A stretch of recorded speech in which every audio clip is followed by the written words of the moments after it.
Hi you guys, welcome back to my channel. Today, as you saw in the thumbnail, I am going to be giving you my thoughts on The Bachelor.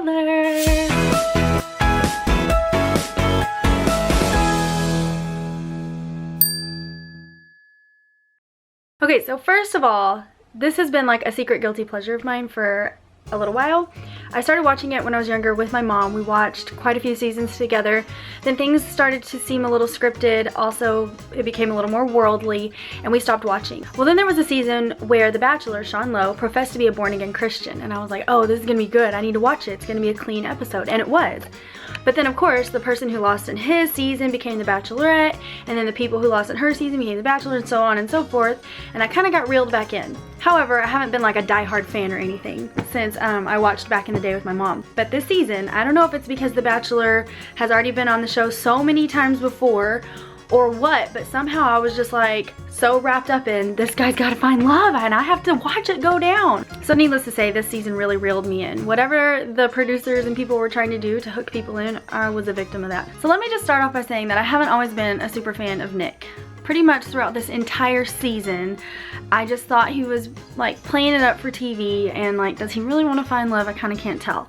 He cried a lot, so he seemed sincere, but then again, is he just doing that for the TV aspect of it? I don't know. However, I also felt like most of his contestants were way too good for him. But this last episode, the season finale, kind of changed my mind, and I started to think, oh my gosh, I think maybe he really is serious about this after all. His response when Vanessa, the one he proposed to, came in at the very end, I was just like, oh man, that is so sweet. It seems so much more real than whatever we've been watching all season long. I kind of had a hard time all season. I didn't think he seemed like in love with any of them, or like he was ready to get married with any of the women. And so that's why I was like, they're all way too good for him. But anyways, he seems really in love with Vanessa. I watched after the final rose, and they were very honest about they've had issues and stuff, which obviously they will. But anyway, going back to the season, I love Corinne. I started out as a hater, and then the switch flipped and I was like, oh my goodness, I actually really like her.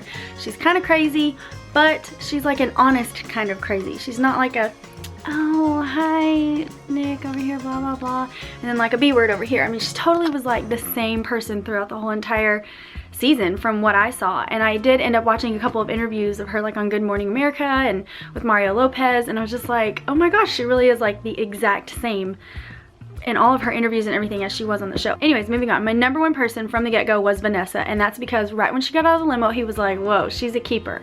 And I have noticed a trend, being a Bachelor fan for however many years, that you kind of know who you're really going to have a connection with that first night. They kind of know. You can just tell. There's something about the way they talk about that person, look at that person, or something they say to them on that first night, and you're like, oh, they're going to be in the top, whatever. So I was right, Vanessa won. I mean, like everybody in the world predicted that she would win. All along, my top three were always Raven, Vanessa, and Rachel. At one point, Christina was in there, and I kind of thought he would end up with Corinne, but she wasn't like a top contender for me. I just thought he would pick her because they seem to have an equal kind of shallowness. I don't know. Anyway, so Vanessa won. If you haven't watched it already, sorry, don't watch YouTubers talk about it if you don't want to know. I'm super pumped that Rachel is the Bachelorette, and I love that she got to meet some of the men on the final rose last night. I thought that was amazing. I thought that was the coolest thing ever. Okay, so my thoughts on the season finale.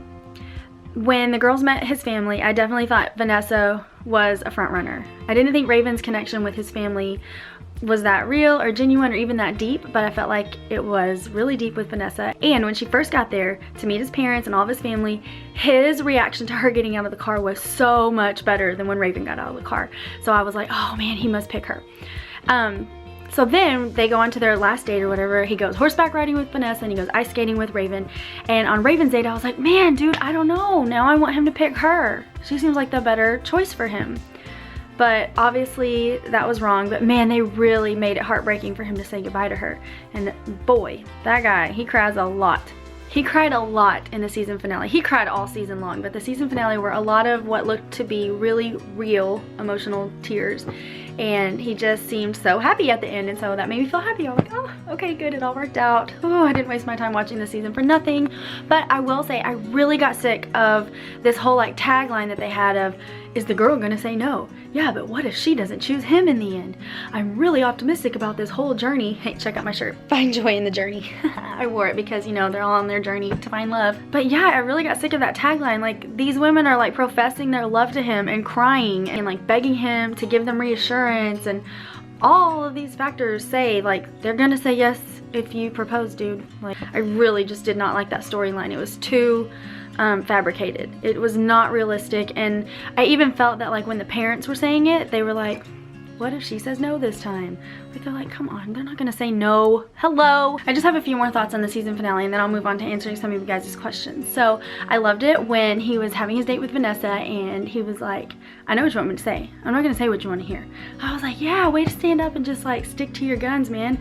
I thought that was a really good and like mature moment that they had together. Then on the flip side, when he was getting ready to tell Raven goodbye, I was like, oh my gosh, he's such a jerk. He's such a jerk. He has been in that position twice already where he's been dumped on The Bachelor, and he seriously let her walk in there and get all dressed up and fix her hair and her makeup just to be told goodbye. Like, he could have done it in her little cabin or whatever before she got all dressed up and put out all that energy and effort to go to, you know, the final rose ceremony.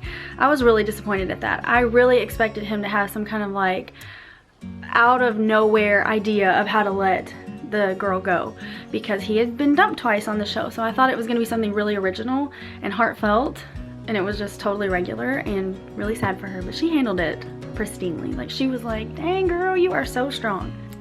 Also, when Raven said goodbye and they took her to the car, she forgot her coat. So it's like, what, did they go back in and get it for her? Did she get back out of the car? I'm curious how that happened. Did she just leave her coat in Finland? Who knows? We'll never know. But anyways, I'm gonna answer some of you guys' questions now.